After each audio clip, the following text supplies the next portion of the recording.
it's been such a pleasure to work with Boniface and his technology vision. I mean, he's won all kinds of awards across Africa for really kind of bringing a technology vision and a shared transformation vision, to agriculture in Kenya and regionally.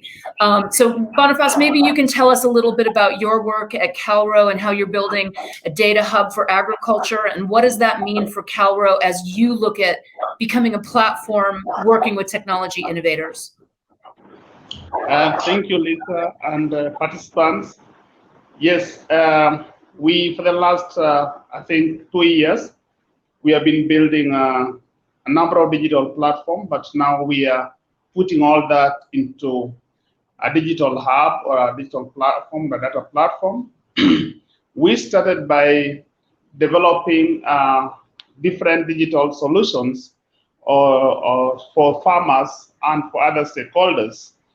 And we realized that we need to bundle all these into one platform so that we are able to offer bundled services from which could help farmers from pre-production to post-harvesting and to market. And what we are doing is that we are established a big data platform with the support of World Bank. Boniface just talked about it. And the big data platform is a data hub, or is a digital platform that will enable all stakeholders, farmers, partners, to come together and to provide that enabling environment that can create a partnership between different stakeholders. Previously, public sector has worked in silos and private sector has worked in silos. So there's been no partnership between private sector and public sector. And as I always say, there are things that public sector can do very well, and there are things that private sector can do very well. So building an enabling environment that brings the two parties together to work in a single platform will scale uptake of digital solution and will lead to greater impact on farmers' life. And we also realize that it's important to build infrastructure and e-infrastructure because there are issues of trust. Farmers seem not to really trust private sector, and therefore complementing, bringing in a public sector-led model, which now onboard all the private sector activities and onboard all the digital innovations and all what the private sector is doing, creates trust, and that trust will actually increase uptake of these solutions that are being built by tech innovators in the private sector. So I think the idea of trust can be solved by actually establishing a digital platform that is actually public sector led.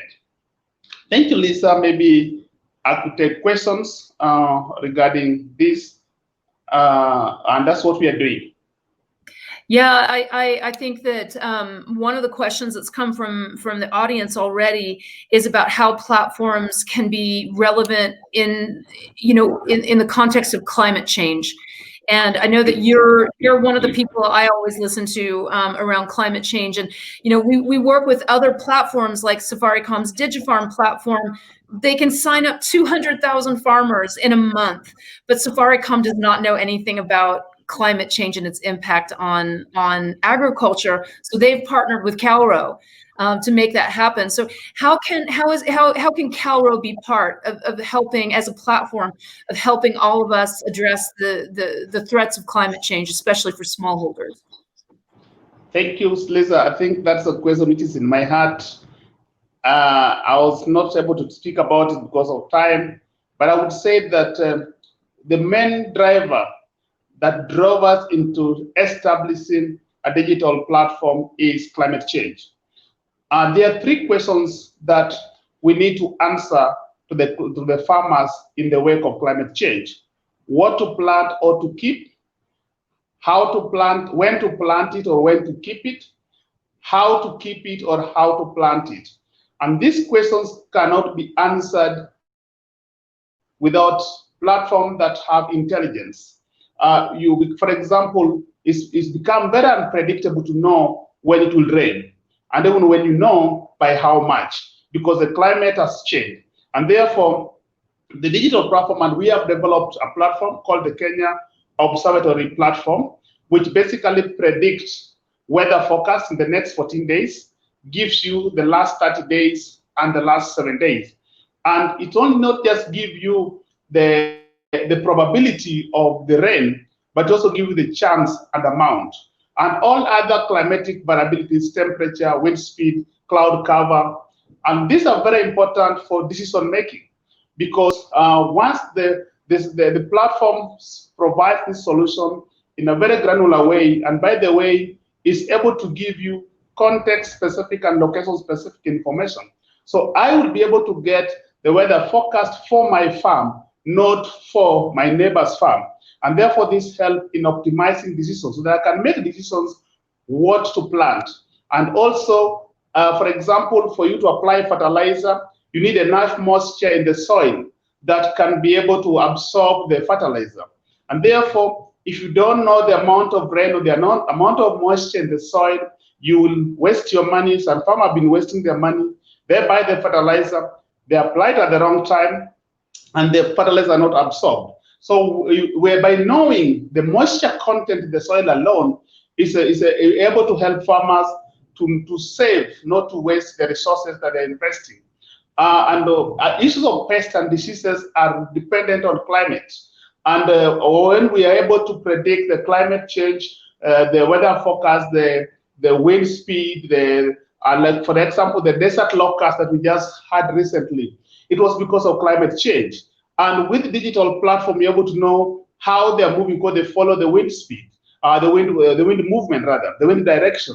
And therefore, you're able to predict in early time they're likely to fly.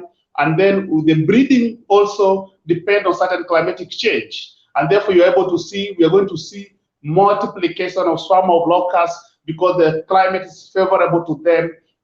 And therefore, the policymakers and other stakeholders can take the right decision at the right time, when to spray, how to mitigate aspect of climate change. And therefore, digital platform is the single most important aspect of mitigating negative effect of climate change. Is one of the single most important aspect of being able to predict with some level of accuracy of what is the future or likely to look like, so that the decision being made by the farmers, stakeholder, policymakers are actually informed by evidence driven from data. And it's also the single most, again, important aspect that can help in insurance, because when we take insurance, for example, to cushion farmers in the event of a loss, now digital platform provide evidence to enable insurance companies to compensate farmers, as well as to enable the determination of the premium, and even the determination whether you should take up insurance or not. So I can speak over and over until tomorrow, Lisha. So let me leave it at that point. But lastly, the pandemic, like what we just gone through, the COVID-19, it proved that when people could meet physically, we were able to still offer extension services to farmers through our digital platform, sending SMS, direct them to our call center, sending them to our web portals and our different apps. So, I mean, it's the way to go. And beyond climate change, it's also important for other environmental changes and other natural disasters like COVID-19. Lisa, let me leave it there because I think I can talk in this area until tomorrow. We really appreciate it, Boniface, and I know we've got, the next 5 years are going to be very critical, and we have to be able to get a lot of science, precise science, directly to farmers, and that's going to take, I think, power of platforms, but also power of the innovators who can really communicate directly with the farmers.